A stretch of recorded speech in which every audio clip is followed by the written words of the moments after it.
welcome to a new unboxing video. And today I've got a box, of course it's there, and I'm going to open it for you, of course, because it's an unboxing video, and it does contain items from our friend at Hasbro, so it's going to be interesting as usual, because they always have interesting stuff. And oh, that's very cool. And here it is. It is the new Hyperreal Darth Vader figure.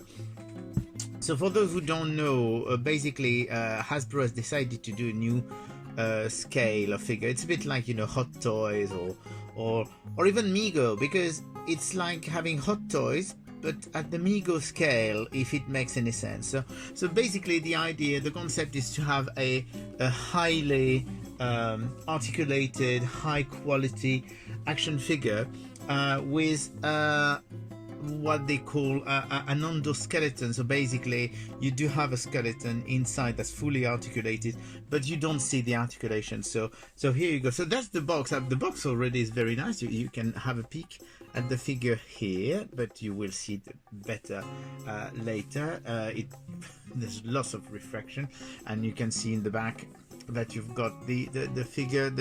You'll notice that the logo has one of those varnish things, so that you can see it in and basically, so that's the box. The box has a strange shape, and you can see that it's very strange because actually the box opens with a Velcro like this, and inside you do have, of course, the figure that is on this side here. Sorry about all the reflection. And you do have like a little show of the figure in different position, and then you have extra accessories here, which are mostly different types of hands. So I don't know if there is more than that, but we're going to open it. I think that to open it, the best is to actually, oops, sorry about that, is actually to close it again, and we're going to remove the, you could of course open it by the bottom. It's always nice, but with those boxes, opening by the bottom can be problematic when you want to put back the tray inside, because usually there's a backing board, and the backing board actually prevents you from closing the thing again. So might as well open it from the top. You see, basically it's that little tab here that prevents you from putting it back if you open it by the bottom. So better to open it from the top for once. So we're going to slide this out. And is there anything else in there? Yes, there's like oh yes, you know, safety, blah blah blah. And I'm sure there is yes, I thought I had seen some. Oh, there is what they call the instructions, in case you need instructions. The instruction is: figure care, pose with care, do not overextend joints, remove if desired, for the cloak, and use soft cloth or brush. So in case you need to you dirty your figure. So for the moment we're going to open that bit, which has, as you can see, it's like a big huge amount of plastic in there. So we're going to get this out. First of all, there is the this is the base, so you can actually put it on a base. I'm not quite sure about using the base, to be honest. And then we've got the figure, which is, oh, it's going to be one of those. It does have, interestingly enough, it's not one of those metallic ties. It's the paper ties, which are more environmentally friendly. That's a mouthful. Well, they are better than plastic, and it's the easiest way, and they are a bit annoying to remove if you don't want to cut into the paper, but it should still be okay. And there is a big one here, of course. This one may be a bit more difficult, so we're going to have to cut through it. If it wants to be cut. See, that's the problem with those. They are good, but they are a bit too good. And I'm going to have a problem opening this, I'm sure. You see, that's why I'm not always keen on those paper ties, because they're actually probably, I wouldn't say worse than the metallic one or plastic one, but now it's a question of freeing the figure, which of course is not going to be very straightforward, and of course there's more ties on the feet. I mean, they really don't want that figure to move. So let's go again with this. It will be. Well, you would think it's easier, but. And this one. Just in case it's not. This one isn't tied correctly, so this way we don't have to cut through it. So. You see, it takes a bit of patience when you're a collector and you want to do something. So here you go, at last. So freeing the cape, because of course the cape goes through. So, and here you go.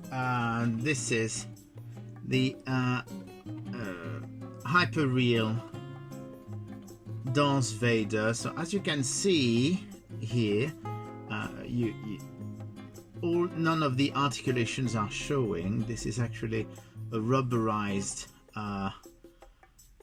shell. This is, see, if I press on it, you can actually see, and it does have some claws. So of course it's fully articulated, so it's a question of not forcing the articulation, because on those it's never really good. So you've got of course the lightsaber, and this just trying to show you as much as possible. So, and here as well you've got of course the articulation, and nothing shows here. So here you go, that's a beautiful figure. So as you've noticed, I'm not going to get them out, because knowing myself I won't know how to put them back, but of course you've got, if you want to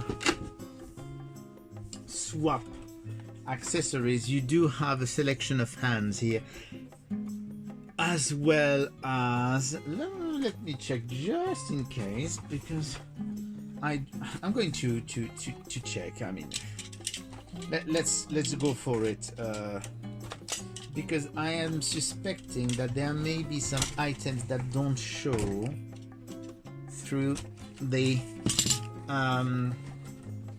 blister.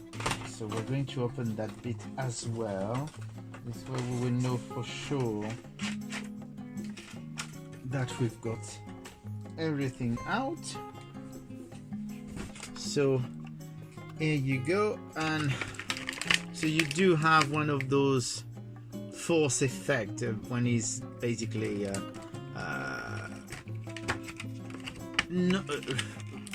pushing back the blast. You know, remember when Han Solo is trying to touch him, he does that, and that's to simulate the fact that he is reflecting the blast. And of course you get to see all of those hands. And there's one thing that I find puzzling, is that we do have the lightsaber, but it's not unless you can actually remove, if you want to have an unlit. That's what I was wondering, if the unlit lightsaber was a separate piece, because of course there is right here on the side of the figure. Here you see the little silver bit. It's actually the hook for the lightsaber. So basically you can change the unlit lightsaber into the lit lightsaber and back. So that's actually pretty good. So this is supposed to be 8 inches, but of course Vader is actually a very tall character, because he's much taller. So we're going to compare with, let's compare with Spock, because that's a regular 8 inch figure from Mego. So if we put Vader next to him, that's about right. That's about right, because Vader is quite big. So it's going to be interesting to see how Vader compares to other character in the line, because they are already talking about doing. There's a second character coming in the same collection, which will be Luke Skywalker. So obviously Luke Skywalker will be much smaller than Darth Vader. So it will be interesting to compare the Mego figures with those once we have fluff with the Luke Skywalker figure, because they should be actually in scale. I'm quite impressed with that figure. I think it's really a very nice figure. I like the way the cloth is actually falling on the back. I mean, it has a nice weight to it, and I do like all the details. It's actually a very nice figure. So here you go. It's just gone out. I think it went out for Triple Force Friday, so it's brand new, and it's called, I'll show you again the box. It's called the Hyperreal Darth Vader action figure, and it's from Hasbro, and it's quite a bit more expensive than a regular action figure. I mean, you can count between 70 and 80 quid for it, but I think it's actually well worth it. It's beautiful, well detailed figure. So here you go, Hyperreal Darth Vader from Hasbro. Bye.